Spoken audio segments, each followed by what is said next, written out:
Elections. Erections. Is there a difference? If you don't know, maybe you should listen to a different podcast. But now you're listening to I Don't Know About That with Jim Jefferies. How's your best one yet? You like that one? No. Well, that's the thing. If you don't know, you should be listening to something more educational than our podcast. You're really in the dark. Yeah. You don't know the difference between an election and an erection? It's an R. That's a good point, yeah. Today is the election, unless you don't know that. That'd Today's be the weird. election. You're all out there. You're in line right now, fighting for freedom. Or for not for freedom, whatever way you vote. What did you vote on Proposition 64? I voted yes. Don't know what it is. Was there one? No. No, we didn't go that high. Prop 23 has been following me around for sure. Prop 23. Which one's that one? The dialysis one. Yeah, that one. I can't remember how I voted on that one. People are annoying me on those ads. Me too. I'm like, maybe I'm voting against this because they don't shut the fuck up. Like the people who are like, if Prop 23 is 24, 23 goes through, I'll die. And you're like, surely there's not someone trying to do that, trying to kill you. Maybe you're being a bit extreme. When you watch anything on streaming websites, like that's one of the commercials that plays all the time. So there was one show I was watching, it had 7 ads in every commercial, and 6 of them were Prop 23 every single fucking time. And now the ads are on Instagram. There's another one that's like child trafficking. It's not a crime or something, not a violent crime. What? Yeah. That you should vote for it to be a violent crime. And the other one's like, it's not a violent crime. And then there's another one just like hitting someone with a baseball bat is not a violent crime. I've seen that ad a few times. I haven't seen that one at all. What are you watching? What channel do you watch? Surely it feels like that's a violent crime. I don't know. So Jim Baseball watches Fox bats, News. No. They're saying we should make it a violent crime. But at the moment it's not. I I might be wrong, but they're saying that that's not a violent crime. Understood. Yeah. I ate Taco Bell before I came here. Mm-hmm. And I've got a theory on Taco Bell now. I want it to be healthy. Not healthy. I just want it to be good quality. All fast food. Why can't they do that? Why can't they put free-range stuff in and grass-fed beef and all that stuff and just bump up the price and have a premium section? They have those restaurants. They're Mexican restaurants that use all those ingredients. Even restaurants very rarely use grass-fed and all that those stuff. Everyone's trying to keep their costs down. But when I cook at home, I cook with really good ingredients. Then I go out and I have to eat shit, but they cook it so much better than I do. Grass-fed's pretty fairly new to become trendy. I feel like not new. No. In the rest of the world, 5 years. In the rest of the world, it's the standard. Oh no, I mean in America. Feeding cows corn is ridiculous and stupid. Yeah, but we eat dog shit here. Well, you used to live in a country where they fed them other cows. England. That is true. They fed them other cows. That's a nice treat. That's how mad cow disease happened. They weren't feeding them cows, like just handing them cows. I think like a cow got in the it was in the mincer and all that stuff because cows aren't they're not meat eaters. You see, right. So it was mixed up in their soot or whatever they fucking. Turns out that wasn't good. Turns out it wasn't good. The wet markets. We wouldn't be going through this corona if that was a grass-fed bat. But it was a dodgy bat who'd eaten other fucking bats in the wet market. All right, Trump. What does he call it? The Hong Kong flu disease or something? That was one of his things. Yeah. China flu. China flu. Hong Kong flu. China plague is another one. China plague. Yeah. Just say made in China. We all know that's dodgy. We all know that's a crap product. This flu was made in China. I want an American-made flu. Freedom. That's what he wants. Yeah, Trump wants the American flu over here. The American flu. That's a good one made with American hands. Yeah, American. Yeah. Anyways, germs. What are we doing, Jack, today? Comment World. We have a. Don't we have a theme song? We do. We incorrectly credited the last theme song. It was Michael Miller. But today is the person we miscredited, which is Textravis. I don't know how to pronounce it. Wait. You got to credit the person before we play their song. Textravis. Yeah, it's his Instagram handle. We don't know his real name. Textravis. Textras. Just look it up for us. Okay. Comment World. It's time for Comment World. It was an incredible experience. Comment World. Comment World. It's time. There's a new one. Comment World. Okay. Just as little as we did when we got in here.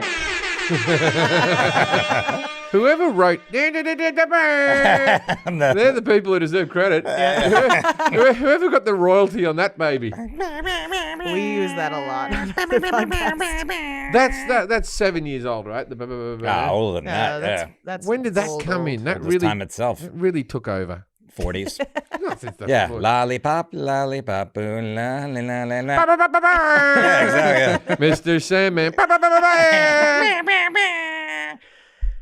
All right, coming in hot with a review, 5-star review titled Forest Lifting. They go, when Jack did an impersonation of forest lifting sounds, I almost drove off the road from laughing because that is identical to how I imagined Forrest lifting something. Great show. Can't tell if I'm learning more or laughing more. From Castastic6. This person should not have a driver's license. If they were that close to driving off the road, if from you going, it's heavy, like that, do it. It is pretty good. Yeah, that is. Yeah, you can tell he's just put that onto a medium-sized bench. When you were lifting, I knew the height that he was lifting and everything. That wasn't above his head. That was no, off. definitely not. That was a bag off the floor onto one of those things you put in your hotel room where you put the bag down so it's slightly elevated so you can open it up. That's exactly what that lift was. Who's imagining me lifting stuff I was without thinking this, the though? same thing. Whenever I imagine Forrest lifting, that's what it sounded like. All right, now let's doing some more impersonation, Jack. Forrest coming. You think he goes? Oh, I think he goes. I'll get a towel. Here's $20. Wow. Some commented said, really great episode. Also, $20. can Forrest be any more adorable? Aw. He can be, Positive yeah. comment. Yeah. That could be. Yeah, definitely. This is Look him. at me 20 This years is ago. him seeing his baby for the first time. Okay. It better be funny. That's not the right color. That was me. Jack, you should hope I get famous. Because, you have a whole career doing impressions of me. You'd be like, there was a guy that used to do the best Kennedy impersonation. He was like the number one. He was on all the late night shows constantly, and he just did the "Hey everybody, I'm the president." That like whatever. I can't do it. It's the Mayor Quimby voice, right? And so he used to do JFK better than anybody. And then JFK got shot. And you know what happened, right? He died, right? What? And so, Spoiler alert. but then that guy's career, like he had other impersonations, but he couldn't be on TV anymore because it just made the nation sad. They were just like, oh, That is a bummer. geez, he did a good version of him. So that's kind of like if Trump dies, then like that's Alec Baldwin. That's a lot of No, I don't people. think people A lot will of be that impressions. sad. Yeah, I think we'd be like, oh, great. No Trevor more Noah will impressions. still be fine. It Yeah. wasn't that good an impersonation. Ooh, I'm dead. Oh no, I died. Someone says Jim seems like the kind of guy who gives great hugs. I do give good hugs. I don't know about great. I give a good solid hug. And for the first 30 seconds, the next 30 seconds, like, this is going on a bit long. 30 seconds is even long. Who do you hug? I can't picture you hugging. He's hugged me one time drunk. I don't know if we've ever hugged. I used to be a big hugger, but then, human resources came. I hug my son, I hug my wife, and I hug my son's mother. I hug Forrest occasionally when I see him. I don't know if we've ever hugged. There's There's been some weird moments, like even like after both of our moms died, it was like we're just kind of like, it's like it's a weird. You thing. want an awkward hug? My father didn't hug me my whole life, and now that we're older, when I see him, I hug him. I just go, "Fuck it, I'm doing it. I'm doing it." And I go and hug him. He goes, "Oh, there we go. There we go." He's so uncomfortable Like with he the goes, affection. "Oh, okay, that's lovely. Good to see you. Good to see you." Oh, I remember when Kelly and I hugged once just to say goodbye, and we've never done that. We haven't done it since because we're like, what the fuck was that? We were at a comedy show Yeah. and Tommy was there too, and we all hadn't seen each other in a while, and we gave each other hugs, and we're like, what the? No, we're never doing that It again. was like two friends having sex. We're like, we're never going to talk about this or do this again. And then we talked about it on our podcast. Way to go, Jack. Fuck. This comment really made me laugh. It goes, old computer missing kiss. Grandson age 4 has some form of unable diagnose due to the number 2 COVID. Doctor canceled app. Can we do an and from home love show? Oh, wow, there was a love show at the end. Yeah, that's just like an Eastern European who's trying to express that they're enjoying themselves. But they said their old computer's missing keys. There's just so many words missing. Even the Russian bots love us. That's good. Yeah. No, there's a bot that says, I need boyfriend, kissy heart. Oh. And then someone responded, shut up, you slag, which seemed mean. I need boyfriend, kiss you heart, shut up, you. No, it doesn't seem mean to say it to a bot. It's not a real person. Doesn't have feelings. And also, that's not how you get a boyfriend. Mm-mm. You know, how did you get a boyfriend? I kept on writing on people's walls that I needed one until eventually someone went, oh, whatever, let's do this. Someone said, it's not that I mind Forrest and Jack. I just got used to seeing them as Dan Bacadel and DJ Qualls. Right, that doesn't make sense. She goes, I like Jim's old friends better. Yeah, basically. Yeah. Well, no, we might get them on one time. There is talk for anyone who's listening right now. Is talk. I'm thinking of doing a passion project of doing another podcast, which is just me, Dan Bacadol, and DJ Qualls watching each episode of Legit, similar to what they're doing with Scrubs and what they're doing with The Office. And I know that my show was nowhere near as popular as that, and I don't give a fuck if only like a few hundred people listen, as long as they enjoy it. And I'd enjoy doing that podcast. So that's in the pipeline. I love when people say passion project. That just means nobody else wants to pay you to do that. Yeah. I'm fully aware that this will not be a profitable thing. I'm doing it for passion. I think there's enough fans out there. I'm sure you would still. Yeah. I think, and also in fact, I think all the actors who worked on that show, we all still get along really well. Would you go episode by episode? We go episode by episode. We watch it watch it on the screen there, watch an episode, and then we'd sit back and we'd make notes, and then we'd go through the episode, what happened, every 5 minutes. There was an episode, West Wing Weekly. They need a lot of promotion. No, they were huge, but that's I listened to that because I like the show. Yeah, and I would do the same thing, and you just watch it over. Good idea. Yeah, it's not my idea, but lots of podcasts are doing this. Passion project. I don't know if we want to spoil it, but people have been asking where that diploma's from. It's from Education High. Diploma University, actually. It's be it known that Jim Jefferies been given satisfactory evidence in the fitness of... well, just like why we have it. It's from the Diploma University. It's from the Jim Jefferies show. Yeah. Yeah, when we did the healthcare episode. Jim pitched his own version of healthcare called Jim Care. Yeah, and so we had a diploma in the background. It was a skeleton. That was the diploma. Yeah. There's a Mexican guy with a whole lot of over in that corner. No. Pointed at Luis. I was like, where is he going with this? Behind the Mexican guy, there's Guaco Paco. There's an animation of a Mexican guy. That was from our pilot episode when we did a whole lot of different. The Black Pete field piece. We had Black Pete. Guaco Paco. Yeah, if you don't remember Black Pete was the thing they do in Holland where they put on blackface and there's Sinterklaas's friend, and it's if you're a good person, Sinterklaas will give you gifts. If you're a bad person, Black Pete will put you in a sack and take you to Spain. That's the cliff notes on Black Pete. There's a lot more going on there, but we did a thing, and so we did a whole lot of other different racist.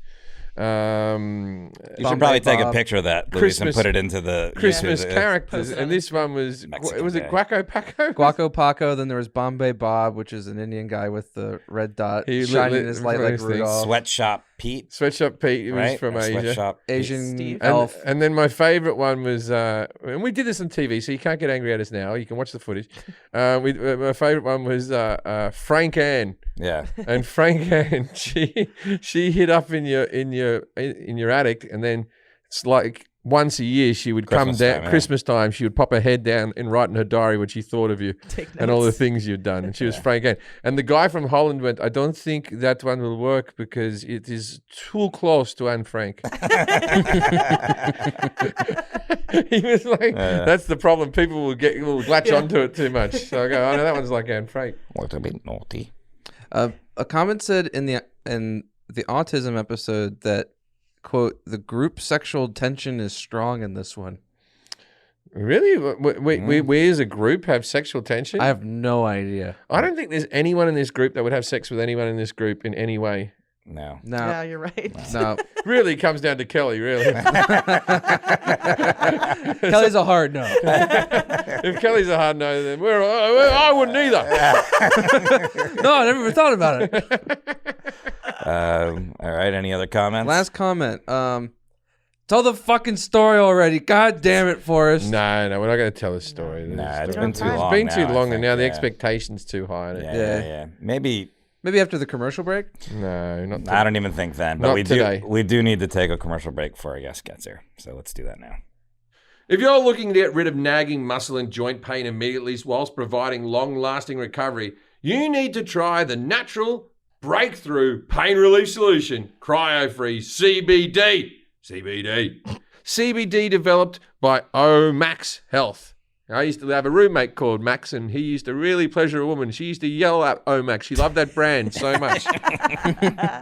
This non-prescription triple action pain relief roll-on is specifically formulated to block pain receptors, reduce inflammation, what else can it do? And improve muscle and joint flexibility. This is the best part. 100% natural.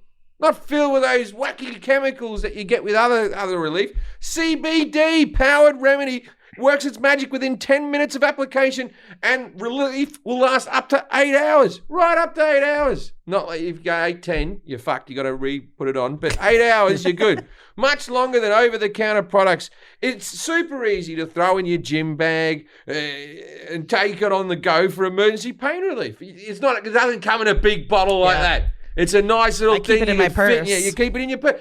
Other bags you can keep it in your purse. A Luggage. small backpack, a large bag. Fanny pack. You can keep a piano box. Yeah, piano box for sure. Violin case. They might think you're from the mafia, but you have Cryo-Freeze in there, and then you carry it in. It's easy to throw in any bag. Simply roll it in, roll it over where it hurts, and ice out the pain with the Arctic Blast. Cryo-Freeze is an advanced pain reliever product line that was inspired by cryotherapy, which means cold therapy.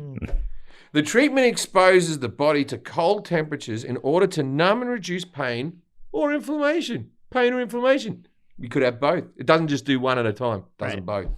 The real secret behind Cryo-Freeze Pain Relief Roll-On is its two leading-edge pain relief ingredients. CBD, known for its unique therapeutic effect on cellular pain receptors, and menthol for its soothing sensation to pain. Max Health is offering my listeners wait a minute, normally these companies offer 20% off a bowl of Cryo-Freeze Pain Relief Roll-On. Yep. This discount also applies towards any product site-wide, anything on the site, 20% off. Just go to omaxhealth.com today and enter the code JIM and take advantage of these incredible savings. That is omaxhealth.com and enter the code JIM to get 20% off Cryo-Freeze and site-wide. Again, if you're looking to relieve your muscle and joint pain within 15 minutes and need a natural yet powerful solution that is tested and works, try Cryo-Freeze Pain Relief Roll-On. This quick-absorbing, scientifically backed formula provides pain relief instantly. And if pro athletes use it, well, it must work. Because we all know that pro athletes are some of the smartest people in our society. Remember, go to omaxhealth.com today and enter the code JIM to take advantage of this incredible savings. That's Omax, O-M-A-X, health.com, and enter the code JIM to get 20% off Cryo-Freeze and site-wide. Don't let muscle soreness continue to be another excuse for living an active lifestyle, for not living one of those. Go to omaxhealth.com and feel the relief faster. Believe it or not, the holidays are almost here. It's not that hard to believe. Just check your calendar. It's been a strange few months, so why not give friends and family the gift that puts the jingle back in their steps? For 20 years, Features, that's F-E-E, churs, not the other, like a feature movie. It's got feet involved. Features have been they're doing it all over the place. Features has been solely focused on delivering an unsurpassed performance sock. They did it again. Sock, they keep doing it. For feet. A great pair of socks can be the perfect holiday gift for everyone on your list. except for your uncle who lost his legs in the war. That would be offensive. You don't give them to him. He's still dealing with a lot of things. And with features, every pair feels like a custom fit. Personal endorsement. I wear features. And I love them. I love them. We got features. Yeah, we got they send some features out to us. They are an excellent sock. They're a wonderful sock. They fit your foot right. Yeah. Often I put on these other socks. They just don't seem right. The toes are too big. And then I'm like, glove. These ones, they have plantar fasciitis relief socks. What? Yeah. What's plantar fasciitis? Plantar fasciitis You is know like what when plantar fasciitis the is? pain in your heel when you walk. They have socks that can help with relief for that, Shit. which I didn't know that was a thing. big deal. Yeah, Goran Big Dragic, deal. he didn't play in the NBA Finals because of it. Features have a huge range of socks tailored to cycling, running, plantar fasciitis. No, plantar fasciitis. Plantar fasciitis. Yeah, it has that Cheetos. Plantar fasciitis. different accent for us and more. Elite runners around the world have loved features for years, and they're not just for runners anymore. Those people used to monopolize the features game. Now they're for everyone. Not for runners anymore, which is why I love wearing them. I think that's a dig at me. Features has a ton of styles to choose from the no-show. I love the no-show. You feel like you're carefree. I'm not wearing socks. I've just slipped some shoes on. And people think, oh, that's fashionable, but his foot must stink. Nah, I've got the no-shows. From the no-shows to the fucking knee-highs, that's your opposite of the no-show. Yep. That's for someone who wants a sharper sock. Is there anything better? Is there anything hotter than a girl in a long sock? I don't think so. I haven't seen it. Ultralight knit to maximum cushion and with designs tailored for everyday wear, athletic performance, and extra support. Who couldn't do with a bit of extra support? We need it. Any support in this life is good. It's just good to be supported. If I had enough money, I would just only wear new socks. Oh, yeah, for sure. That's what I do on the road. When we do long trips to one thing, I wear a pair of socks and chuck them out, wear a pair of socks and chuck them out, but I couldn't chuck out a pair of features. Yeah. I'd have to keep them. Or donate them to the person cleaning my room going, you'll enjoy these. I broke them in for you. Leave them with a note. Yeah. These are No features. tip, just features. No other sock gives you a custom-like fit the way Features does. Highly durable, ultra comfortable, and meticulously designed for performance. Lifetime guarantee. It's a lifetime. I don't know if it's a lifetime of the socks or your lifetime. Probably ours. Yeah. Lifetime guarantee. Either way, it works. If you're unsatisfied at any point, get a replacement pair. No questions asked. Whoa. You're not going to ring them up and go, oh, I want some new Features socks. I want to replace it. And the lady on the phone's not going to go, what did you do to them? Right. What did you do? Did you come in the socks again? Yeah, she's just going to go, they're in the mail. Yeah. They're in the mail. We've been using ShipStation. They'll get to you in a second. Lifetime guarantee, no questions asked. You can get $10 off your first pair of Features just in time for the holidays. Use the promo code. We're mixing it up. This one's Jim. Oh, good. Jim, Good. Jim, at features.com to get $10 off your first pair. That's Features, FEETURES.com, promo code Jim. All right, now it's time to welcome our guest to the show. Please welcome to the show, Emily Morse. Hello, Emily. Hello, Emily. Hello, good to be here. Thanks for having me. Thanks for coming on the show. So Jim doesn't know what you're here to talk about yet. So this is a part of the show called Judging a Book by Its Cover. And we have a theme song we keep forgetting to play. Yes, no. Yes, no. Yes, no. Yes, no. Judging a book by its cover. All right. Is that them someone shutting a book? Yeah. Or they just They're didn't shutting. take a breath during the song and then someone fell over? I think they're slamming a book shut. Yeah. It's just a barbershop quartet that punched someone at the end. Yeah. All right, so Emily, Jim's going to try and guess what you're here to talk about. You're an expert in just by looking at you, looking around where you're at, and he's going to ask you a series of yes/no questions. You have a pillow with boobs on it. How did we know that was going to be the first thing he saw? It's not a question. No, but that is something. I think it's boobs. Yeah. Or it's eyes with like sleepy eyelids, or it's two testicles both with warts. I'm going to go probably boobs. Could be anything. Follow your heart. There's something off on the left underneath the plant that looks like something as well, but I don't know. So Ask some questions. yeah. So do you work at a hospital, Emily? I do not. Do you give lectures? I give talks. You give talks. Is your talks involve physical or mental health? Yes. All right. So she's a therapist. Are you a therapist? As soon as they say yes to one thing, you make a guess, and you're always wrong. So, That's how you do it. Are you a therapist? I'm a therapist. Yeah, all right, there you go. We're going to talk about therapy. Yeah. Are you, okay, so we're going to go down. What so, kind of therapist? Okay, I'm going to go from the boobs. I don't mean to be rude or anything. Are you a sexual therapist? I am. There we go. Boom shakalaka. But what's the topic for today? yeah. Pillow boobs. You're right. We're gonna be talking about orgasms. Orgasms. And sex. We're talking about some we'll sex. No, we but should we're talk gonna- about them. At least half the population gets them. It's Yeah. important that we acknowledge that. Yeah. Do you know what's underneath the plant there now? That's a vagina. Is it? The vulva, actually. I never know the difference. The vulva, like... Oh, it's the external. Oh, sorry. It's the external part of the vagina is the vulva. Yeah, but isn't that the whole thing? Like, I know No, it doesn't go backwards and in. Vagina's the inside. Vagina's not the inside. The womb's the inside. And the womb. I like how you have a sex therapist and a woman being like, the vagina's the inside. Like, absolutely fucking not. There's the front bit. There's the front bit. I bet she's got. And the womb, the hole. Scientifically named the front And bit. then there'd be the canal. And then the canal womb. The Panama Canal to the womb. Yeah. Let me introduce Emily I properly think he's going to do well. Emily Morse is a great is start. doctor of human sexuality, host of the Sex with Emily radio show on SiriusXM, author of Hot Sex, Over 200 Things You Can Try Tonight, is recognized as one of today's most insightful sex educators, challenging cultural taboos, misinformation, and awkward sex talks to create a future where people can deeply connect and shamelessly embrace pleasure. She's inspired millions of people to normalize sex and pleasure by creating a safe space to talk and explore and learn. Learn more at sexwithemily.com or by following her at sexwithemily on Instagram. Emily Morse. So are you related to the person who invented Morse code? Do you know that? No, I'm Because not. maybe they also invented the female orgasm because ding, ding, ding, ding, ding, ding. Got it. No, Yeah. that joke didn't work? No, That joke didn't work? I liked it. Yeah. Little finger. I don't know that it would work, but Yeah. Um, Well, then I'm out of ideas.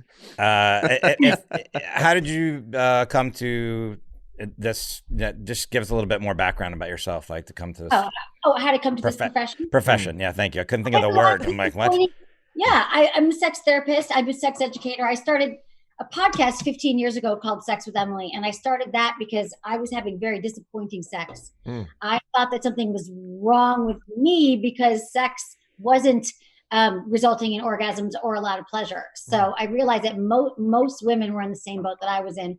And then I just started interviewing people and started the podcast. And then I went back to grad school, got a doctorate in human sexuality and therapy. And I realized if it's we never talk about sex. So my mission is to make sex less taboo and shameful so we can all have better sex. That's how I got into it, from my need to be like, why is sex disappointing? Why are men having orgasms and women aren't? Was it only disappointing to women or was it disappointing to men as well? Or was it primarily women? Mostly it's more disappointing. I found that most people were in the same boat that I was because all we see in media is like penis goes in vagina, explosive orgasm. And to be honest, and the vagina is when it goes inside. Okay. The in bit. Yep. Probably what's more analogous is the clitoris, to the penis. They're more similar. So anyway, I realized that most women were either like faking it, and the whole thing of penis and vagina sex isn't really where the magic happens for most women. So All right, great. that's where So what we're gonna do is I'm gonna ask Jim everything he thinks he knows about, orgasms. There'll be some sex questions, mostly orgasm stuff in here, and I'm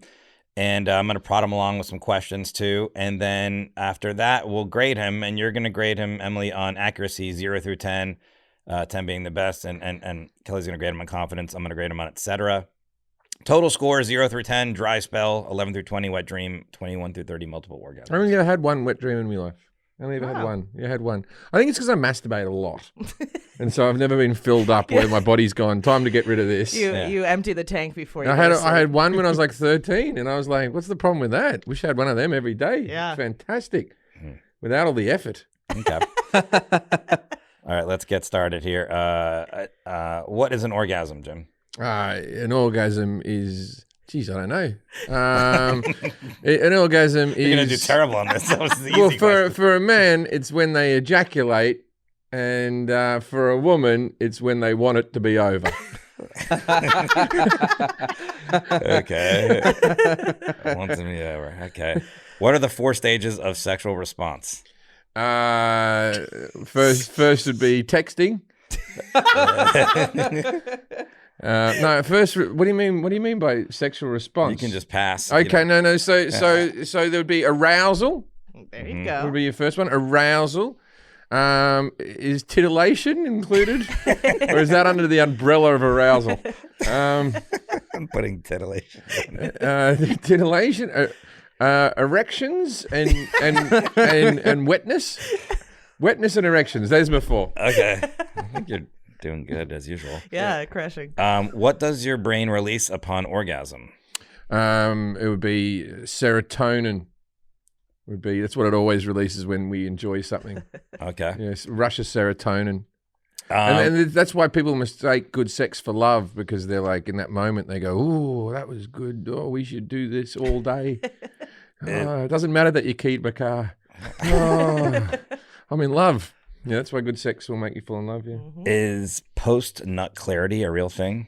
What is it? Post-nut clarity. Yeah. Okay, that I know exactly what that is. That's the because before your brain's a little bit evil during sex. It's like, I'm gonna fuck that shit. I'm looking so much forward to sex, and then you come on her in some way, and then the flood of regret goes through your body, and you go, "Oh God, I'm a bad person. Oh, I'm sorry. I'll get you a towel." That's post, and also if you have sex with someone who you know you probably shouldn't be having sex with, and then as soon as you come, you hate yourself. Yeah. Okay. What is a clitoris and where is it? It's at the top of the front bit. The front. Yeah. Top of the front. Top Yeah. of front bitch. It's basically it's at the top. It's underneath the little hood at the top there, a little bit. And sometimes it can come out a bit more. And it's the bit you rub that they come, but you don't want to rub it too hard. And sometimes you want to work around it, and then you don't want to lick directly on it. You want to. All girls are a bit different that way. It's basically the miniature head of a penis that women have at the top of their labias. I can tell you, if there's one thing women love, it's being compared to men, and you've done that with every answer. So that's so far so good. All right, so the head of my penis is like a tall clitoris. He's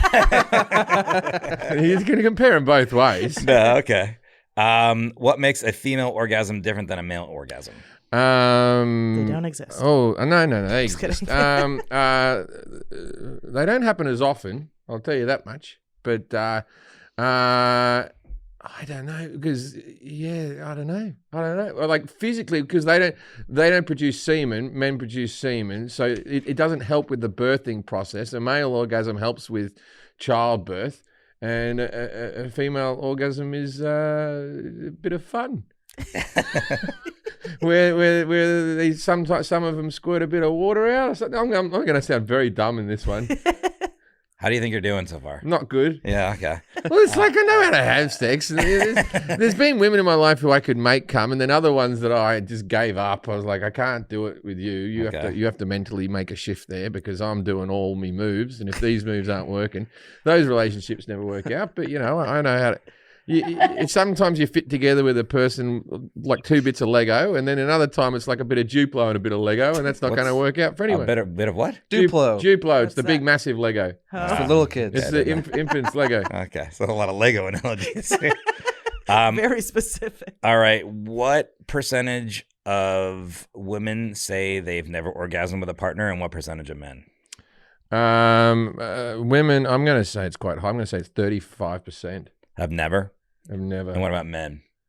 Actually, I'm going to drop that down to 25%. Men who say they've never orgasmed With a partner. with a partner, 2%, 2%. maybe, Okay. maybe, and they're guys that are probably gay, and they're dating women, or they're heterosexual and they're dating men. I don't know how that happened, but Okay. they're in the wrong place in life. What is ejaculation, and can women ejaculate? Women can ejaculate, but they can't. What is it? It's a discharge that leaves your body when you orgasm. Okay. And for men, it's filled with sperm, and sperm is the colloquial term is baby batter, and that shoots up into the woman. And they Never swim heard through that. the hole into the womb, and then they burst through an egg. Well, you should have learnt this all in school, Forrest. I'm learning right now. You're so asking much. these questions. I can't wait to do the pregnancy episode. I fathered a child. I know how to do it, man. Can women ejaculate? Not that is in any useful way. Like it can't produce any child, but like I wish I could ejaculate without producing children. So they can squirt. I think squirt's the term. They can, yeah. And I think that's just piss. But I can't prove that, but I think it's just urine. I don't think it's just they have a water reserve ready to go. All right, Emily's looking disgusted with me. Finally, I'm so into it. This is not the sex she has pictured. If I don't get to some of these questions in here, we will get to them too. I'm just gonna skip ahead to some of these. Are women more likely to get pregnant if they orgasm during sex? Women are more likely to get pregnant than men. No, More likely. If they have an orgasm during sex, are they more likely to get pregnant?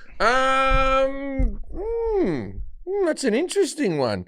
I'm going to say yes. I'm going to say it opens up the canals a bit more and it gives the sperm a better way to swim. No, because women we get a hard on, they go wider when they're aroused. They get a wide on. A wide on? Yeah, if you do a lot of foreplay, it goes in there a little. The hole's a bit bigger and it's a bit wetter and all that type of stuff. So if they really orgasm, I imagine the hole just becomes like a hula hoop and then swallows them all up. And then that's how babies are born. Mm-hmm. Okay, let's ask a couple more and then we'll get going. Do women take longer to orgasm? Yes. Okay. Yes, but I know I'm going to hear something with no, they don't if it's done rightly and all that type of stuff. It's like saying, does a car take longer to get fixed by a mechanic or a regular person? If the regular person lucks out and just puts the bolt on right away, but if you have a mechanic who has to search over the thing and all that type of stuff, he's always going to do it faster than the other fella. Can you name 5 euphemisms for an orgasm? Cum. The Australian term a whizzy wazzle. You can't prove that I'm incorrect. We have Australian listeners. I think. No, you have a bit of a whizzy wazzle. And cum. I'm gonna whizzy wazzle. Yeah, I just say orgasm. I know different euphemisms. That's how you got us 2? I've never called an orgasm anything else. I've never had anyone, I've heard people go, I busted a nut inside her. But busted a nut's not an orgasm. That's ejaculating. That's a different thing almost. Like the two are close, but it's, I shot a load. There you go. This is all fun stuff. Okay. We'll ask one more. My mother-in-law is listening to this. We'll ask one more and we'll get to some of the other questions. Yeah. Are there any health benefits to orgasming? Yes, there is. And I will tell you them because this has always been my justification for the constant. They believe it takes relief off the prostate and that can stop prostate cancer from the sperm backing up in your testes. Okay. So they believe that for men to masturbate, it relieves your prostate problems. Right. Now with women, it probably calms them down.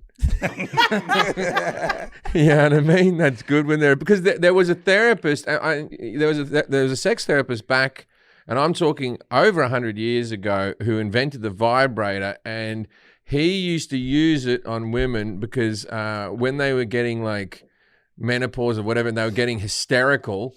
This is all medical terms. Yeah. This woman's hysterical. Look at her. She has opinions and everything. She's asking to vote, right? So when they did that, this guy used to have this rod and he used to put it down there a bit and then they'd orgasm and they'd leave the doctor's surgery like, that was a very good session, doctor. I feel a lot better. So it picks your spirits up. But there was a doctor who invented the vibrator who was just sort of, he was just wanking women off. Okay.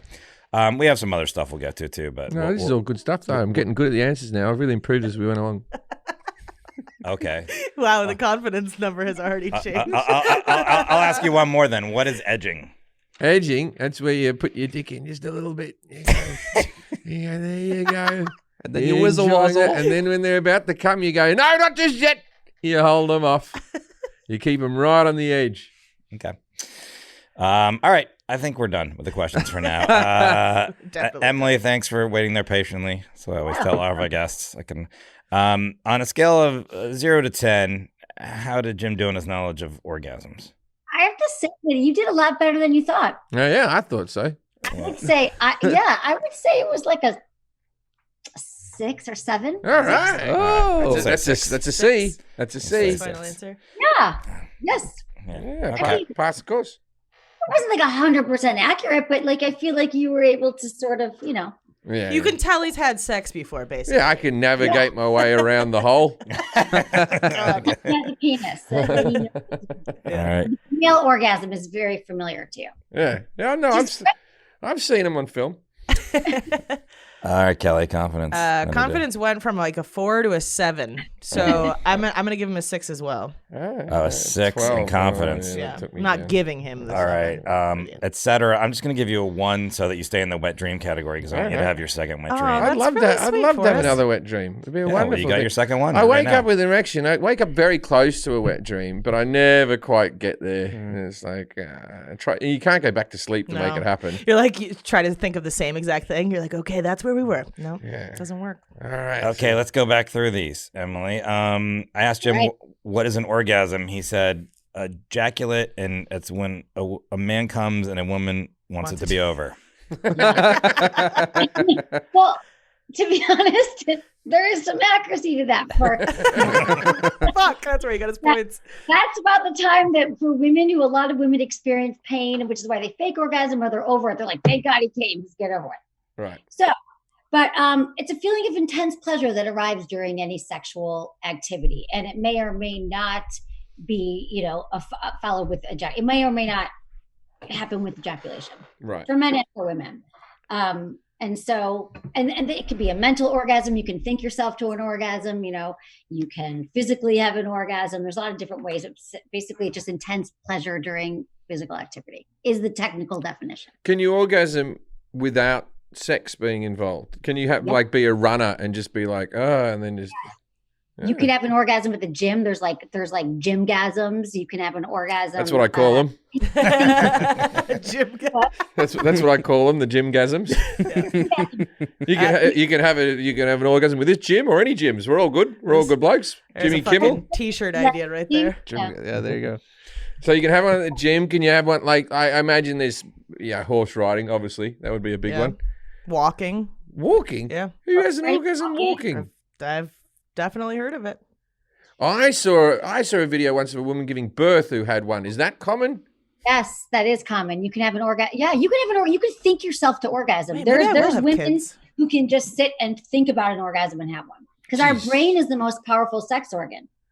Oh, wow. That's pretty No, cool. I wonder it's so hard for me to have them these days. 4 stages of... What are the 4 stages of sexual response? Jim said arousal, titillation, erection, wetness.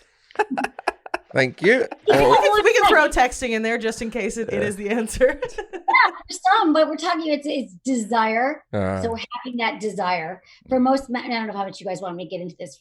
For most men, it's spontaneous, right? And this is the problem. If you guys want a teachable moment here, the challenge. So it's desire, arousal, orgasm, and resolution are the 4 stages that are coined.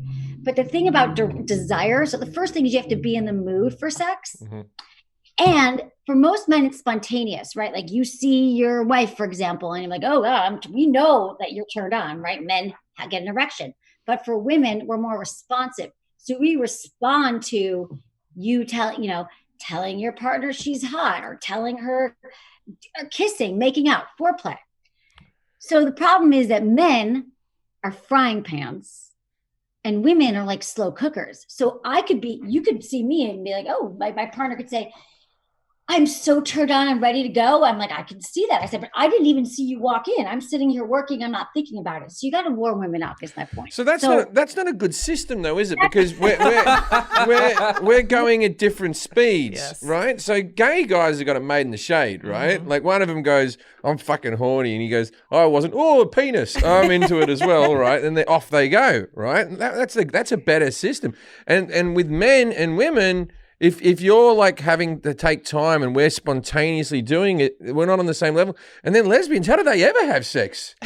Like, I don't mean that as. Yeah. But It's you not know, that women are never in the mood. It's just that men can be ready to go seeing a picture, and women just need you to be like, okay, get away from work mode or whatever is going on in your you brain. really got to and start kiss you thinking that and way. stuff like Yeah, that. what a bummer. You have to do foreplay. You look nice That's the thing. today. Like, just calm us for like 10 minutes. I think that's the problem. There's like this gap that so many women, we just need to settle. We need to get in the mood. You need to like do the dishes or whatever it is that turns you on. Yeah, women get involved in weird things. If you do certain house chores, they like it. But then if you do too many of them, they think you're a bitch, right? There is. In my experience, it's like you do the dishwasher, you're good. You vacuum, oh God, that's lame. That's horrible, right? Yeah. But then you fix something on the car, you're all in. Yeah, that's hot. Or you take care of a job very quickly that they've been waiting to do. Opening a jar can get you sex all day. Opening a jar can do it all day, but if you have to, as soon as you start having to tap it under a knife or put it under the tap, you're not getting sex. They're so easy to turn off you. They're into you and then they're off you. Yep. My girlfriend likes to watch me do things. She's told me that, like tasks and things. So yeah, I guess maybe that's part of it. Yeah, I would assume it depends on their love language too. If you're doing acts of service for your partner and that's how they receive love, it'll turn them on. I've dated girls that had wanted nothing, not when they liked me enough to come out on a date or the second date, but really weren't into me. And then you take them to a stand-up show, and then when they see like 1,000 people cheer for you, then all of a sudden you're sexually attractive. And Talent is insanely sexy. no, but Yeah. they could have watched it on fucking TV, but it didn't interest them to. But then when they see it live, there's something triggers it. There's energy in the room. As soon as you walk off stage, they want to have sex with you. Yeah. And so, but then that all fades very quickly. That fades within 30 minutes of being off stage when you're overly drunk and you're rolling around on the floor. So it's you. Yeah. I asked Jim, what does your brain release upon orgasm? He said serotonin. Is that correct? Yes. Oxytocin, serotonin, dopamine. He's right. All the feel-good hormones. Oxytocin. We talked about that a couple podcasts ago. Oxytocin's the love. There you love go. I was chemical. you just said it. It was like, you were right. Well, you may not be able to answer this question, but why is it so hard to come when you're on MDMA or ecstasy? No, I'm being serious, or cocaine. Why is it so hard to come then? Is that because we've already got too much serotonin and endorphins in our head that trying to match up with that is difficult? Because Yeah, it's sort of hijacking our part of our brain. And so it's not operating it's hijacking serotonin and dopamine and all those things. And our mind is altered. So we're not present with our partner. We're not able to experience our normal breath patterns, our normal states of arousal. We're not able to get as aroused, turned on, wet. I was able to get aroused. I just can't come. It's like my body's got all the serotonin in its head. And then I'm trying to dump more in it. My body's empty. And then it's like Scotty from Star Trek going, I'm giving it all she can. And I'm just busting my dick up. Like they reckon that most injuries to penises are self-inflicted, right? Because like if I'm on a weekend and I'm staying in a hotel and I'm being a good guy and I'm going back to my hotel at night and I masturbate so much. At the end of like a long weekend, my dick's beaten up, man. It's like I come back and it's just like purple with like one eye just sort of I'm not happy. You should have one eye, just so you know. That happens Yeah, with drugs. It's kind of the downside, but I guess the upside is the upside of drugs. Yeah. The upside, the drugs will do. There are upsides. Drugs are fun. Yeah, let's do a positive thing on drugs. I like at the beginning of the question, Jim's like, no, I'm serious. Like, it was like, because people started to laugh. Is like, this is some serious research I'm doing here. Yeah. Post-nut clarity. Jim described this as you have evil thoughts during sex and afterwards a flood of regret. Not evil. He said your brain's a little evil, and then you come on her in some way, and you get a flood of regret. I'm sorry, I'll get you a towel. When you're having sex, you can say dirty things. You can even say mean things to your partner, and they can say it back. You can call someone a dirty bitch, and you can't do that during your regular walking around day to day. Yeah. And of course, you can only the time for answering questions is over. You can only do that if the person as well is reciprocating to it. I'm not saying but then as soon as you come, you feel remorse and regret where you go, oh, that was a bit harsh. Yeah, same thing. People have that with like the porn that they watch where it's like, oh, this is especially dirty. And then you come and you're like, what the fuck was I doing? You can't turn the porn off fast enough. There's like a gangbang. And like no one's ever like come and then thought, oh, well, see how this concludes. Okay. So that being said, Emily, can you just say can you talk to us about post-nut clarity? Who does buy the house? Look at other options. Yeah. Here's what happens after orgasms for women too, is that you have that, after you have an orgasm, you have that endorphin. This is where you get the big endorphin rush. And that leads you to more clarity, to more brain clarity, to more focus, to more feel good, to feeling. So your brain it's come out of a state where it's not as conscious, like parts of your brain shut down during arousal, and then you orgasm and it all comes back into focus and you're just a lot clearer. Some people don't feel that dread. Some people feel elation after orgasm, but there are some people who feel like horrible after they orgasm too. So I don't feel horrible. I just feel want despair. So What Jim, I do. Why did I have sex with this person? So yeah, that can happen. So too. Jim needs help, is what you're saying. Yeah. In a nice way. So we don't all feel that. Every other people. No, she's saying most people feel elation. Like good, the clarity is good. No. My job is telling people that they're okay and normal because everything is okay. You're I okay, think Jim. it's a survival mechanism. You're okay, Jim. You got to get out of the room, find your shoes, off you go. You're normal, Jim. You're okay. I'm normal. Yeah. Okay. You've been Definitely in a normal. bunch of Like, horrible I mean, situations. Feel it now being married. I I'm sure I you- don't feel it with my wife. No, I don't feel that afterwards with my wife. Sometimes if we're her mother listens, if we're watching porn together, I still feel I don't know. Hello, Becca. Hello. Hi, Mom. Okay. Well, there. Now you're progressing through different Progressing, stages but I still of feel your- it by myself. So Yeah, okay. you know.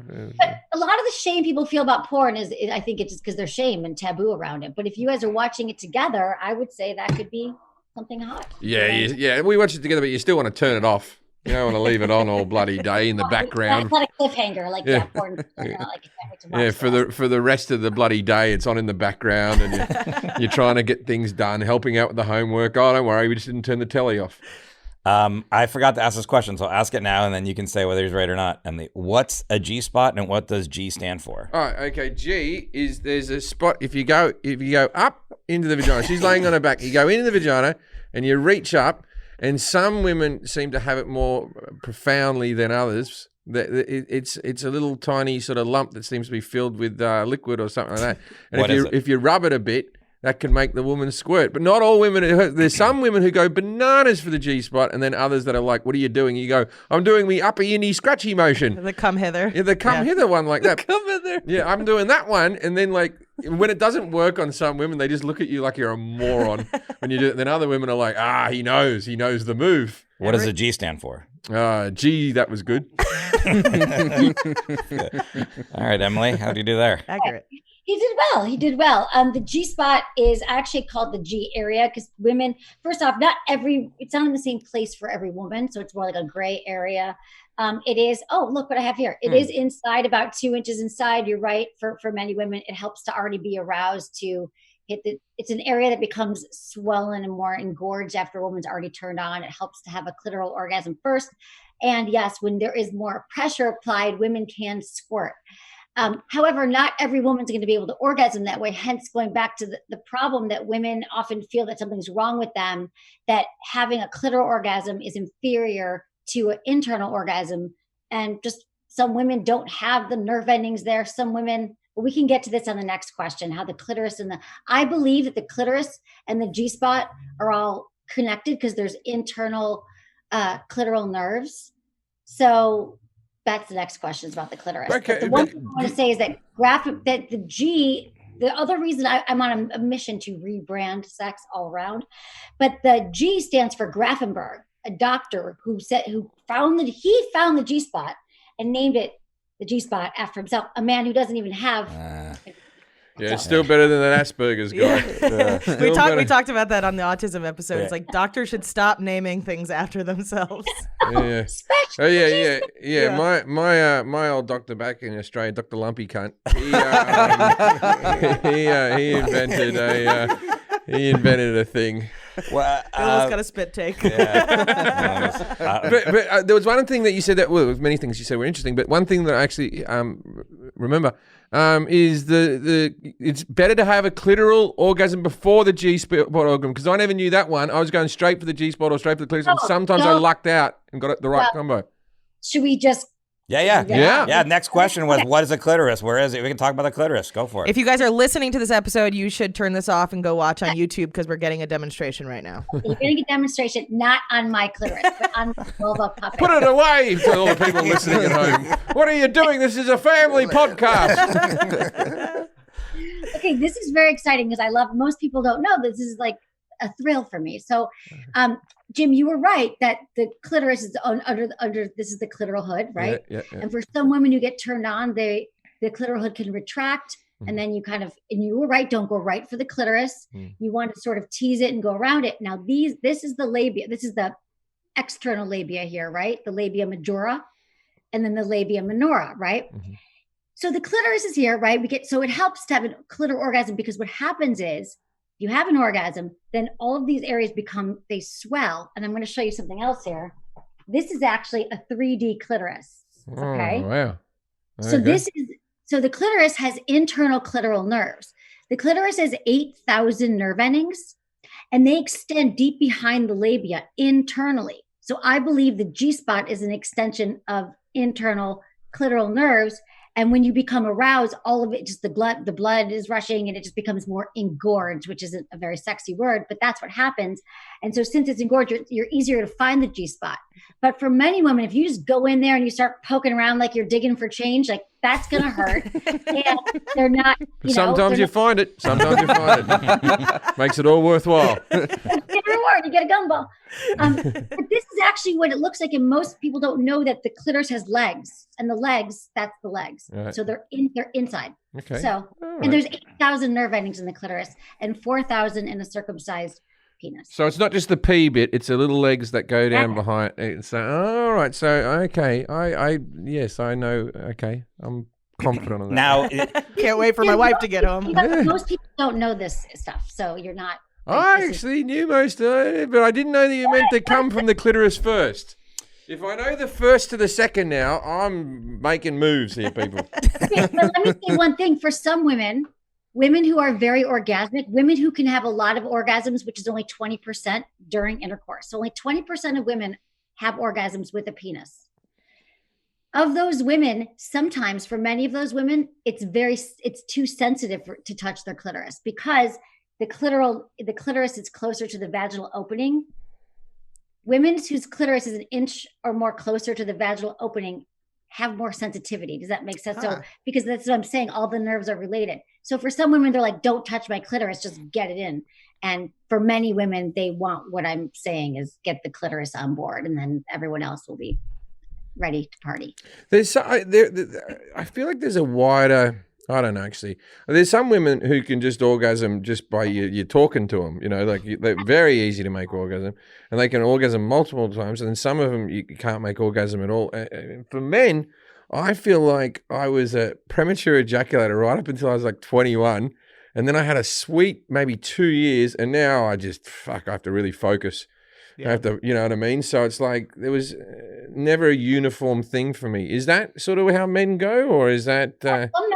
Yeah, I mean, I think that the problem, so there's a lot of men who premature ejaculate, like it's usually a minute or less. Why is that a problem? When women premature ejaculate, we're like, I'm the king. Look what I've done. I've premature ejaculate. Like when men do it, it's like there's a sense of shame. What's wrong with having like 5 orgasms in a day? What's the big deal? Well, it's a problem because you come and then then you're done. Yeah, no, but like normally turn on Netflix, then we're like, go to sleep. Yeah, and have an orgasm.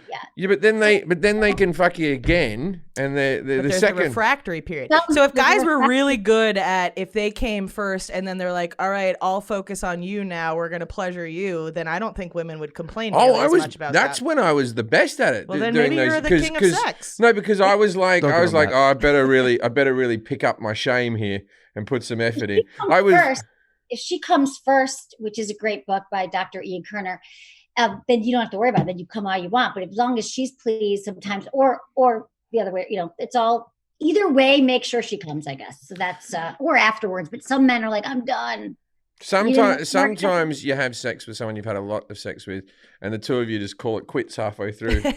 You go, don't worry about it. I owe you. We'll call it even. It's a draw. I want to back to one thing you said about, does this happen for men? Yeah, I think it varies over time. Like sometimes you come quickly and sometimes you can't come at all.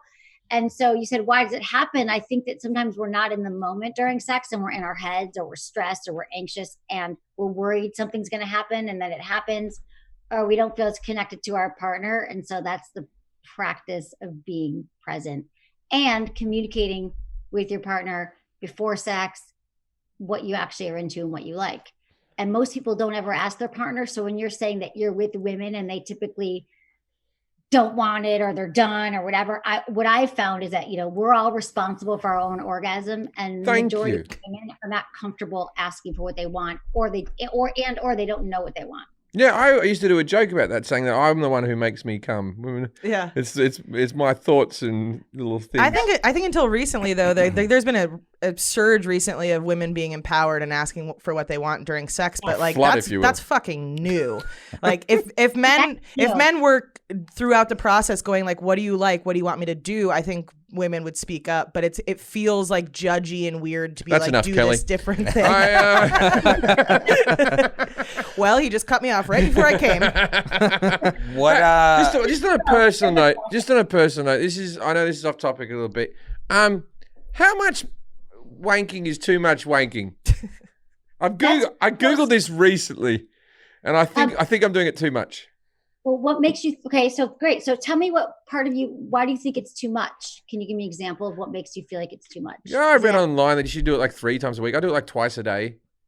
Twice a day I masturbate. Sort of once in the morning, once at night, and then another couple of times.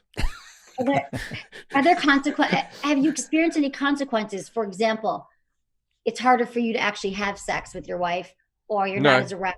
No, that hasn't bothered me. No. You're fine. And I don't do that much when she's home. If she's away, I do that much. Or if I'm on the road, I do that much. Yeah, 2 times a day, fine. I mean, listen, even there's only a problem with masturbation or too much, jacking off, is if there's a consequence. Like, I can't go to work. I can no longer get turned on by a human.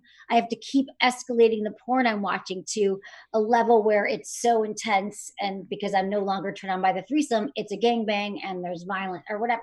And you feel really bad. And you get that thing that comes over you, that post-nut, whatever, or even depression. Then we're like, okay, well, maybe it is becoming a problem. Well, when I've felt it becoming a problem, what I've done is I've backed off on the porn and I've tried to go back to very simplistic, or I've stopped watching it for a week until my brain resets. And Right. I've done that a few times in my life. One time I gave up porn for about 4 months, and then I could get aroused by an ankle.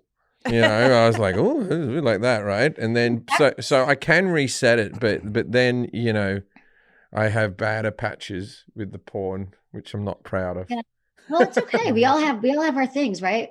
But I think if it's not really a problem, but what I love that you said is that you've actually had times where you didn't, and you felt maybe more in touch with your body and less like you needed porn, right? Like it became a thing. It's like any kind of thing that it's self-soothing, actually, when we orgasm or we grab a drink or a cigarette or all the things that we do to deal with emotions, anxiety.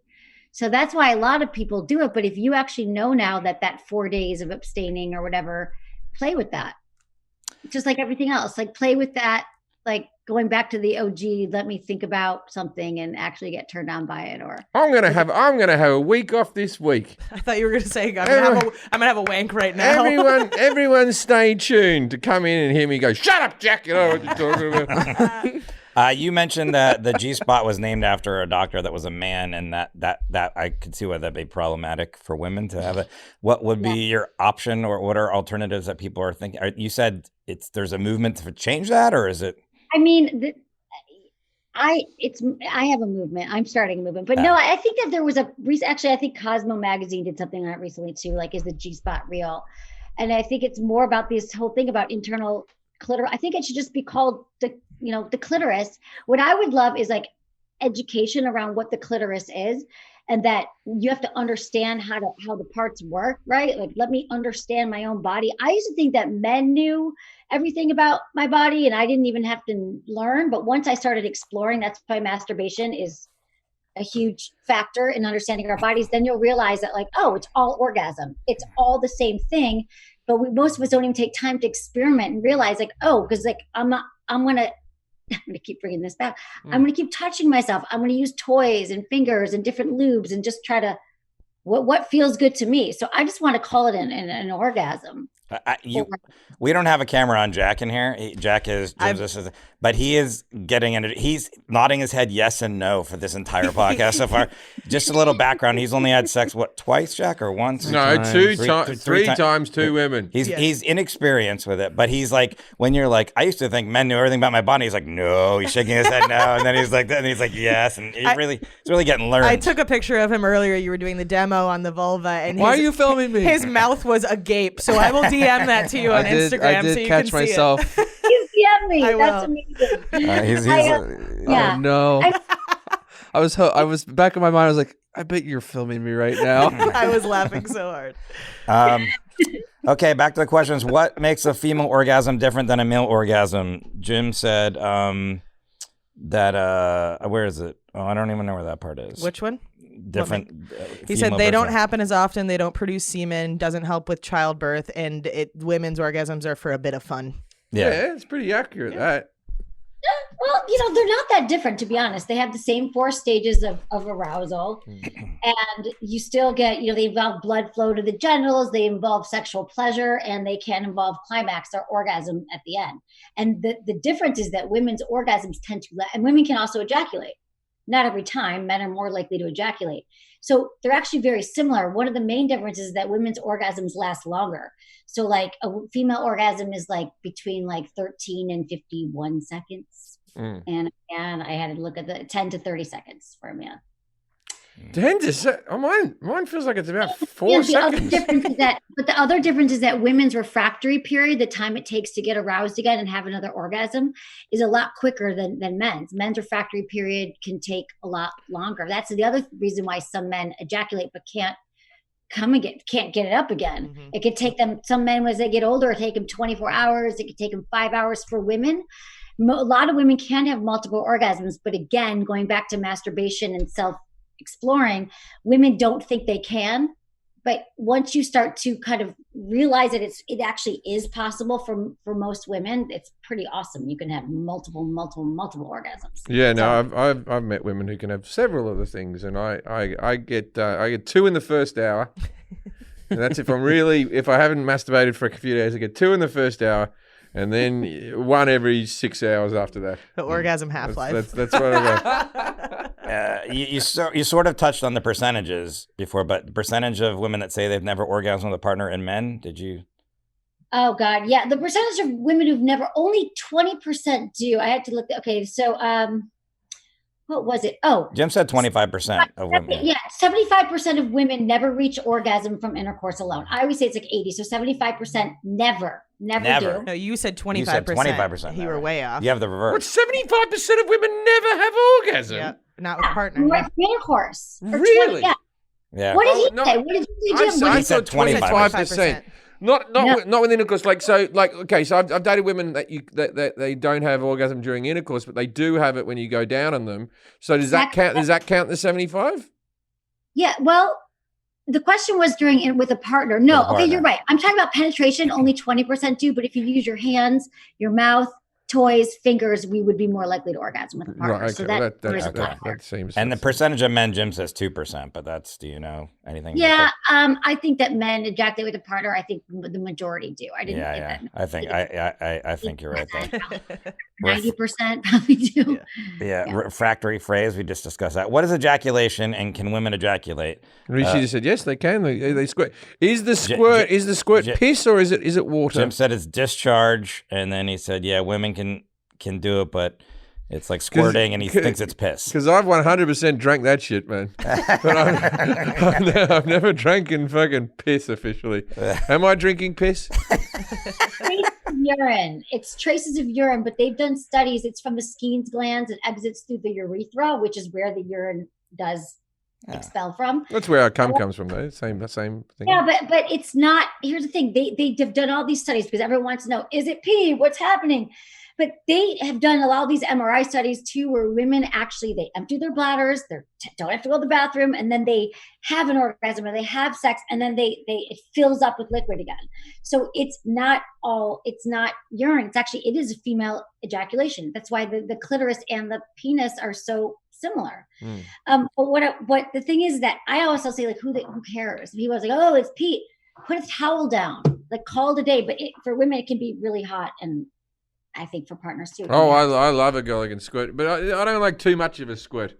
There was this one girl once who used to bloody make a hell of a mess. You can only have sex with her in a bloody hotel room. I dated a girl like that. Oh God, the Peter North of squirting. The production. You couldn't sleep in the bed. You couldn't sleep in the bed afterwards. Yeah, it was like a cup of water. I'll tell you this about. I'll tell you this about me, and that has always surprised any woman who's ever. Now, I'm not saying that anyone finds this sexy. I get a fucking ton of distance on my cum. A ton. Like I, on the regular, come on my own face. When I'm laying on my back, it shoots back and hits me. Several times I've hit myself in the mouth with it. My headboard in any hotel room is covered with cum, and that's just for me laying on my back and shooting over the top of my head. There's something weird about making eye contact with you when you say come on your face a lot. I've watched a lot of porn. I've shared a lot of hotel rooms with you too. Sorry, Forrest. But I get distance. I'm telling you, I could go against any human. It's like if a girl lets me come on her face or whatever, she has to stand parallel. She and wear goggles. She can't go lower. It's not going to drop onto you, right? You got to be right in the firing line. Fire hose of a dick. Well, we'll get you. This is a new Olympic event. Is that a good thing? Is that a sign of health, or is that? Am I dying? If it makes you feel good, it's great. I don't think that I think it probably means you have strong pelvic floor muscles. Men can also do Kegel exercises. So I don't know. I don't know what it is, but I'm telling you, it's like this idea that people are like, oh, I'll just catch it in my hand and then clean it up. No, it's all over the joint. I really, and sometimes if I haven't come for a while, what's that gelatin like cum that comes out of you? What's all that about? Pre-cum? Yeah, the one that's like a little chunk of jelly that shoots out. I got told it's okay. Okay. And I've been tested recently for STDs. And I'm all good. What color is it? Does it have an odor? What color is it? No, it doesn't have an odor. It definitely has a taste, I tell you. Yeah, a lot of. Taste it? No, I don't keep it. I give it to the world. Yeah. Here's a fun fact for the show: that logo over Jim's shoulder is actually not paint; it's made of cum. So I just made that by jerking off. That was one shot. No, I get a lot of distance. I hear that a lot of men my age start saying, "Oh, it just dribbles out because they're older." Yeah, true. You're right. You must have a very healthy prostate. I don't know. That's good. Healthy prostate's good. If you guys want to see Jim coming for distance, I've had prostatitis before, though. I had prostatitis. That was terrible, where my prostate swelled up. It was on the show, remember? I came in, one of my testicles swelled up like a fucking grapefruit out of nowhere. I was quite worried about that, and I had to cancel the Conan O'Brien show like that day because I couldn't walk out. Oh, yeah, I remember that. Oh, shit. That was an interesting day at work. Where's Jim? Oh, he's coming blood. Yeah, I remember Comedy Central sent like a basket with like fruits to make it look like a penis. Comedy Central sent me a gift basket to make me feel better. Yeah, I had nice of them. I had an infected prostate for the day. It was terrible, yeah. Are women more likely to get pregnant if they orgasm during sex? Jim said yes, because they widen up. They get wider. Women get a wide on. The canal gets wide to the womb. Yeah, we heard this. We heard the answer. Yeah, all right. That's so off. I mean, to be honest, when a woman orgasms, she can have these strong muscular contractions that can kind of pull the semen up through the uterus if she has an orgasm, and so it propels it through the cervix, the uterus, and so there actually is the upsuck theory is what they call it, that women kind of like suck if they have an orgasm, they might be more likely to get pregnant, but it is not necessary. You don't have to have an orgasm to get pregnant. That's why I do the suck back theory after I come. I go down there, go and try to get it all out. Like snake venom? Yeah. Or before it spreads. Inconclusive. There's not like a lot of hard data on this.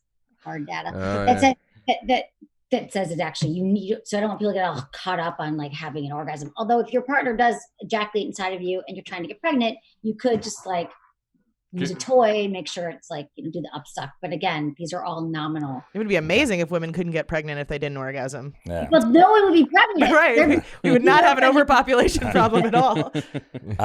Women. There you go. That's the way to solve it.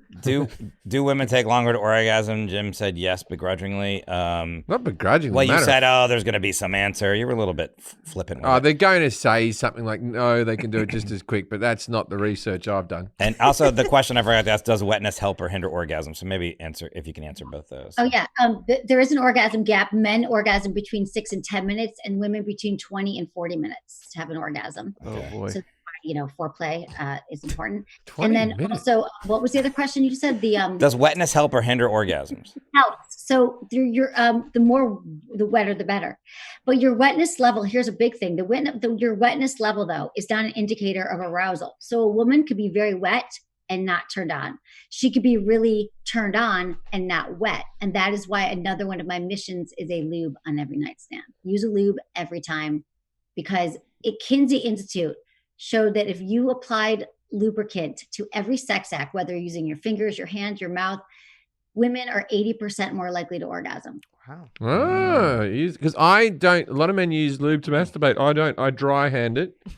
And I feel like sometimes I use the lube to treat myself. That's like I'm talking like 3-4 times. Dry-handed? I dry hand. That's like why in the your dick is trenches of beat up at worldwide- the end of a weekend. Yeah. No, I just have it, and I don't try to go for 6 minutes. I try to bash it out really quickly when I'm. I have a dinner to get to. Yeah. I'm going to send you guys some lube. This is a big bottle. Yeah. Holy crap. Like, just get a big bottle of lube and use it every time. You don't want a dry hand job. I mean, do you? Unless you do.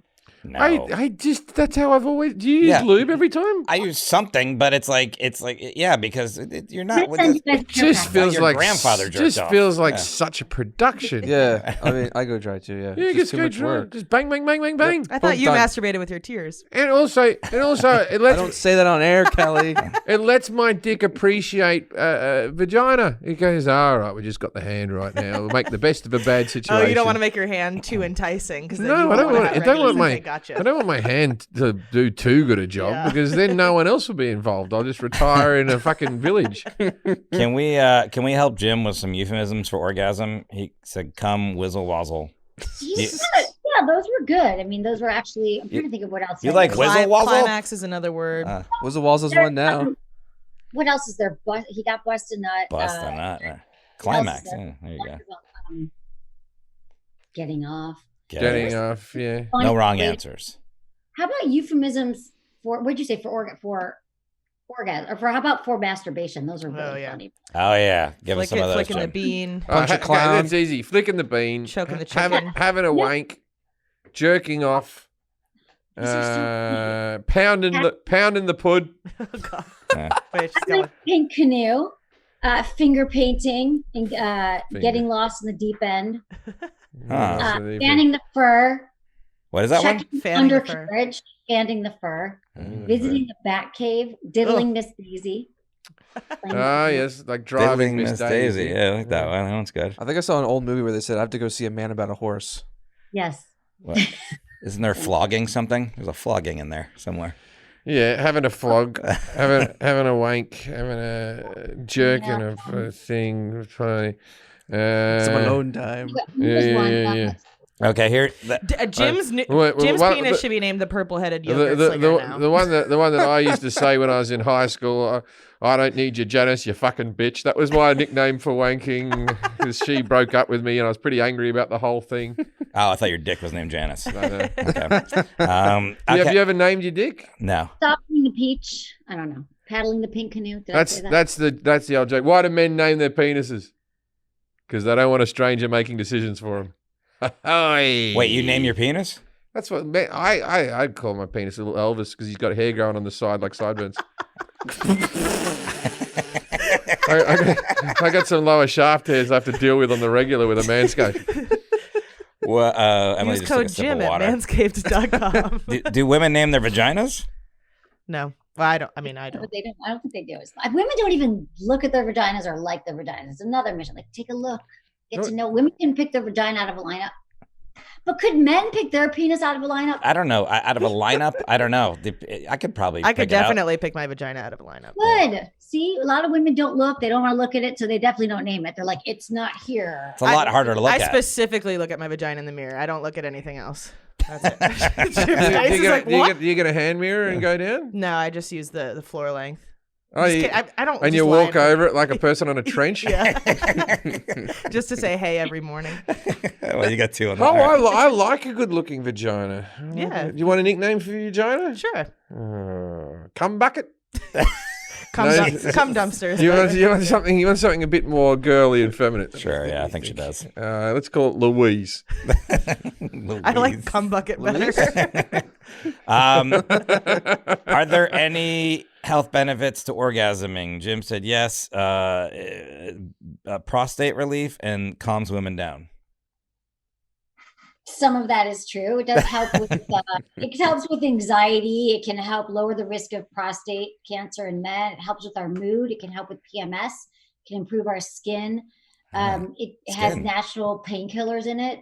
How can it improve your skin? Is that a fallacy that it moisturizes skin, semen, or you just?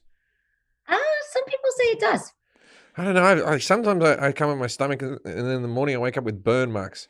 That can't be good. I don't mean that. You have the orgasm. That's God punishing you. She doesn't mean rubbing it on your face. You got to put out the cigarettes. I mean, that's the feeling of orgasm. You have that release, and you have that intense, all the feel good hormone cocktail of dopamine, serotonin, all those things. And it's like people say you're glowing when you have those things.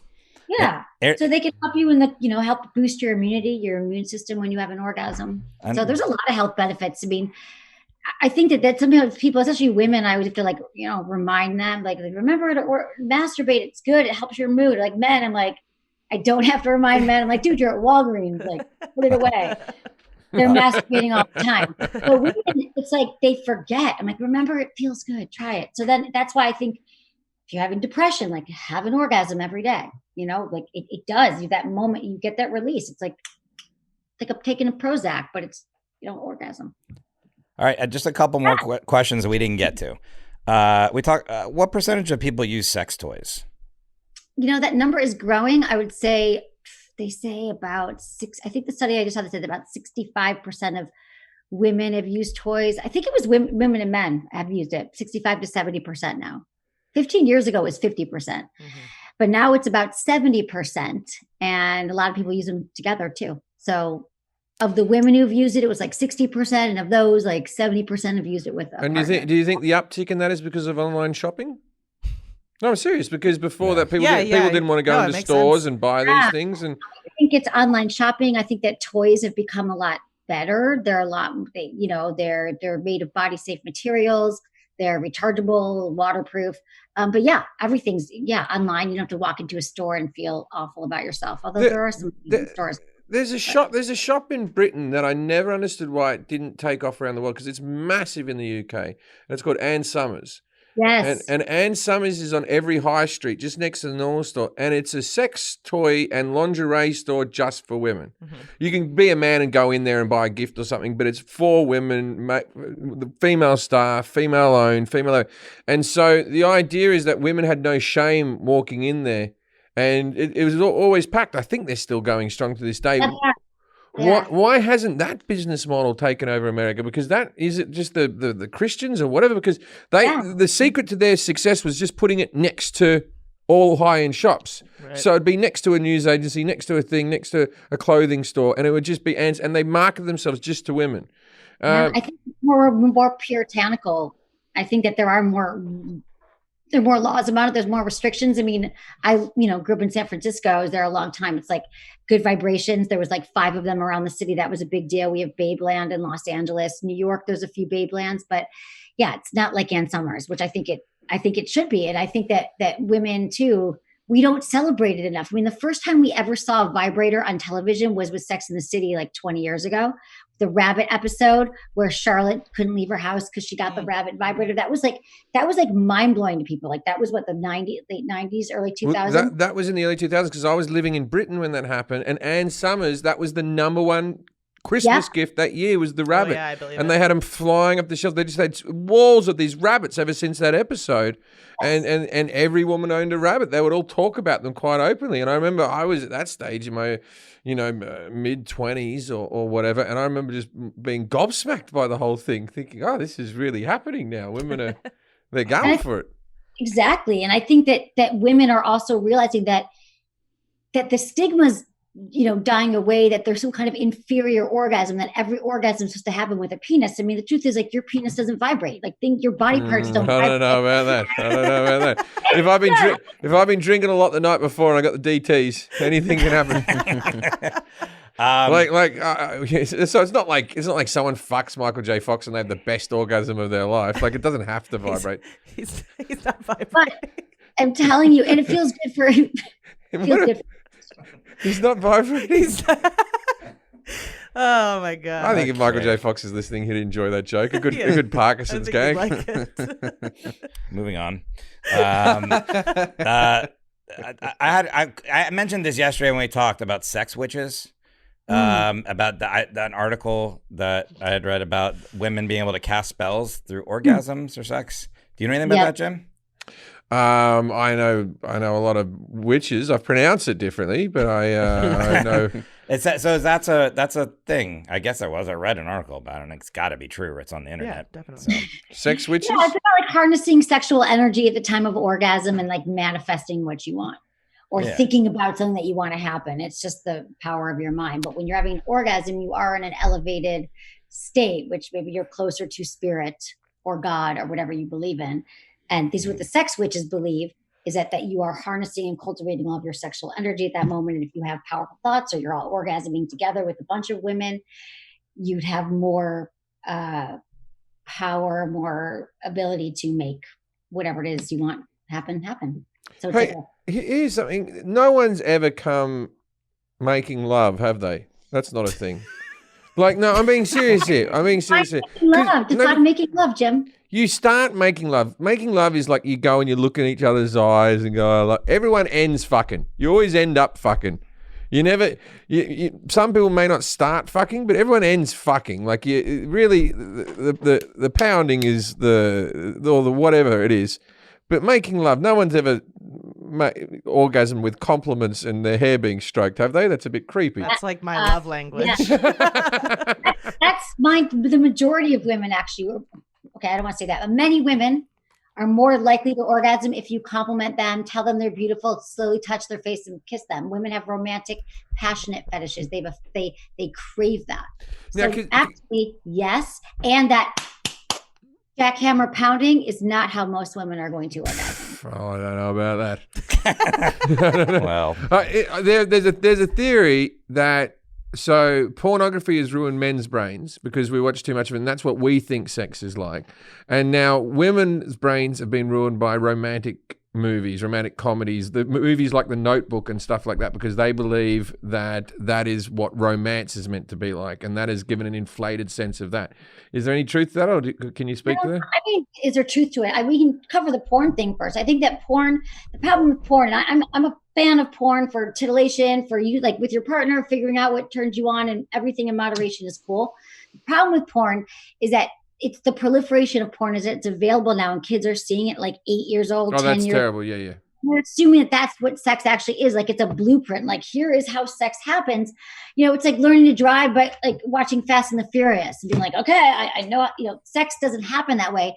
And it is, in our minds, we're thinking, oh, like, I'm looking at porn going like, you're nowhere near her clitoris. Like, that doesn't feel good. That is not an orgasm. So that's a lot of misinformation that now we have to unlearn, but no one's telling young people or anybody that it's not real, or then our brains get linked up with associating that whatever we see in porn is real. So that's the problem there. I don't think the romance novels are women are seeing, and again, not because I'm a woman, I'm just saying, like, I think that women crave connection and they want to be seen and they want to feel like they are the most. That's why a lot of women have like fantasies, like the forced sex fantasies, like, because we want someone to desire us and want us so badly they can't help but be like, grab us and take us and woo us. So I think that's and there's a lot of reasons for why women want that intensity and that romance and that affection. There's many theories. Like, again, for some women, they don't feel safe enough to if they're a sexual being and they come out and ask for what they want, they're afraid they're going to be shamed or seen as a slut. So if someone just takes them aggressively and wants them so bad, it's like, my hand was out of this. I just had to accept his love for me. There's also just a feeling safe thing. When women feel safe, they're more likely to have orgasms. So they want us to be dangerous and take them and feel safe for the first time. Not a complicated bunch. Pretty easy thing. Before we go, Emily, we like to do something what we call dinner party facts, where our guest will give us a fact or some sort of interesting tidbit that our listeners and watchers can use if this topic comes up in conversation. Do you have anything like I that? do have something. It's around the election, so I think this is a really Today good one. is the election. It's the election. This is coming up the day of the election. Election day, I have a very special party favor party quote here. That Republicans are more likely to have fantasies about cuckolding and partner swapping, meaning they're more likely to think about someone having sex with their wife or their partner. Yeah. And Democrats are more likely to fantasize about bondage, discipline, sadomasochism, or power play. Oh wow! That makes sense. I'm a bit more Republican. That's a good one. I like that one. And that does make sense though, because you're always like yelling about that's why the Republicans are yelling cuck, because they're the cucks. Yeah. Exactly. And then also they're being told that it's really wrong. There's so many Republicans or people who come from a very strong religious background. They're told that they have to sex is wrong and to repress it. And so as a result of that, as a result of really big repression and not being open to express, they're more likely to go the other way and say, what would be the worst thing ever if someone else sleeps with my wife? And the Democrats are always like, be nice to everybody and treat everybody. Get over here, you slut. My ass. Yeah. All right. Yeah. I could do the cuckold thing, but I don't like being called a maggot or anything myself. You don't want to be dominated. I would never like to be dominated where I have to lick someone's shoes or some shit like that. I'm not down for someone. What about financial domination? I'm trying to get into that. What is that one? It's where you just yell at people and tell them to send you money. I've tried to do that every week. It's not working. I pay child support. I'm paying. You are being financially dominated. Don't worry about that. Well, Emily Morse, thank you for being here. Everybody, please listen to Emily Morse's radio show on SiriusXM. It's called Sex with Emily. Buy her book, Hot Sex, Over 200 Things You Can Try Tonight, and go to her website, sexwithemily.com. You can find everything there, or follow her on Instagram at sexwithemily. Thank you for being here. Thank you for being on the show, Emily. You were a delight. I'm sorry if I was a bit naive at times there. She was saying you should come on her show. On my podcast, I actually do a show on Sirius 5 nights a week, but I also have a podcast, it's all called Sex with Emily across the board. 100%. You asked me, I'm there. I'll come whenever you want. I'll go there. Go look at that. I'll come whenever you want. want. Doing the jokes again. Thank you so much. This is really fun. Thanks. Thank you. Bye bye. So you think the show's over, everyone? Well, it's not. Take it away, Kelly Bear.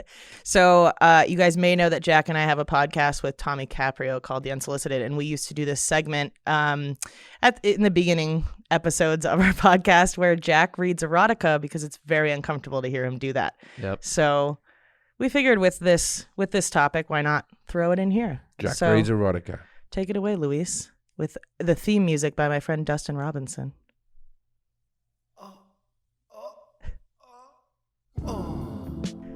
This is named The Rubdown. It's on penrosepress.com. Wait, you read this over the music? Yeah. It's nice. Yeah. Sexy. Nice. Yeah.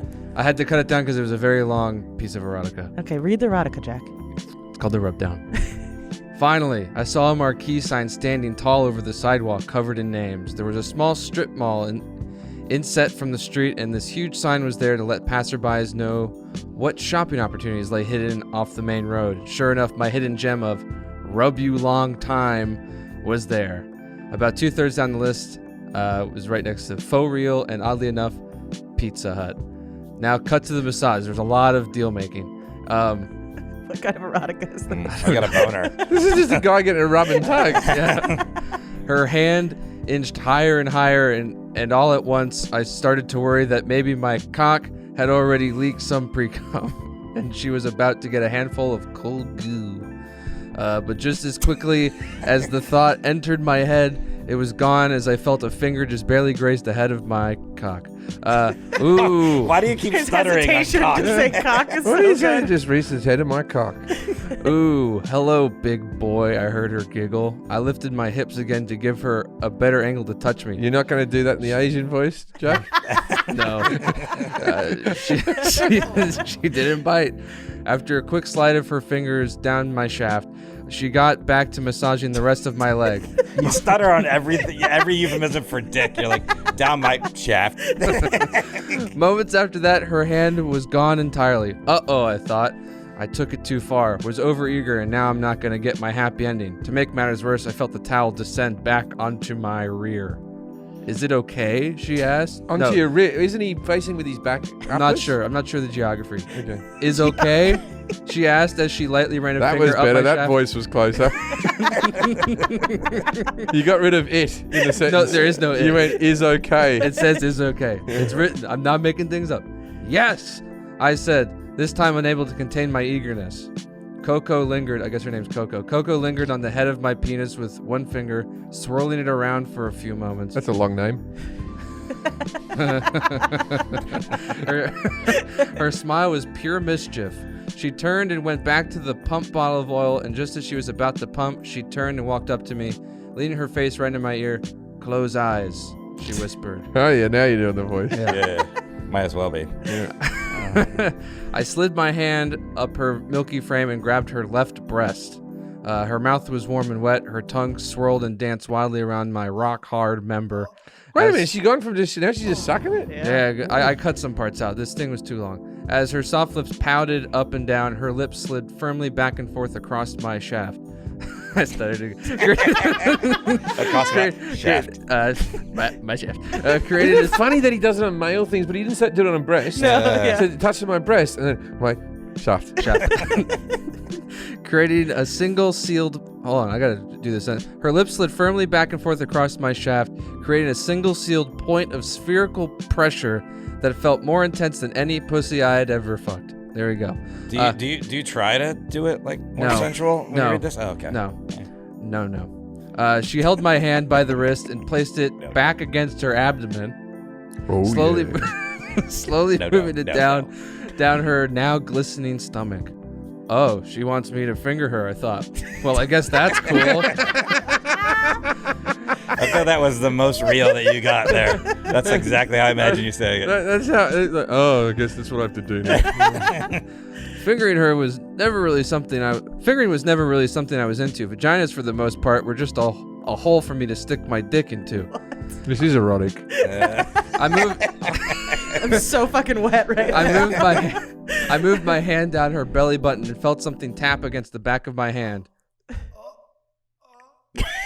She slid my hand down further still, and I felt something hard sticking out of her. My eyes flew open, and my head jerked up to discover that Coco had a cock that was just as hard as mine.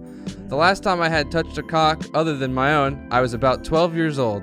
And now that I'm 13, things are very different. The neighbor kid Peter used to play porno with me, and we would each take turns pretending to be a woman who was jerking the guy This is off. just turning into a letter to his It's a therapist. therapy. Yeah, that's what I'm saying. Yeah. This has gone off the rails. I looked up at Coco and went, Peter? She reached her hand around and started reaching for my asshole again. Oh God, I'm gonna come. After 5 full shotgun blasts of cum, my orgasm finally receded. An unbelievable amount of energy that had been built up over the last half hour was finally spent, and I was drained. Coco removed her lips from my cock, and and swallowed my semen in a single swallow. She climbed off the table and looked at me and said, "Is okay?" I smiled, my lips still humming from the power surge. Want to go to Pizza Hut? That's a better but Okay.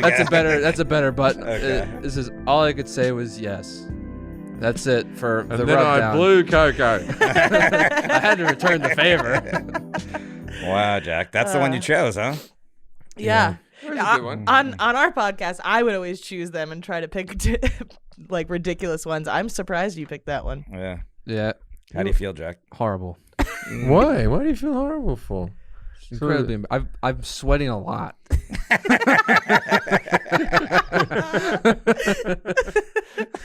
That was perfect. Great job, Okay. Jack. Well, that's our podcast.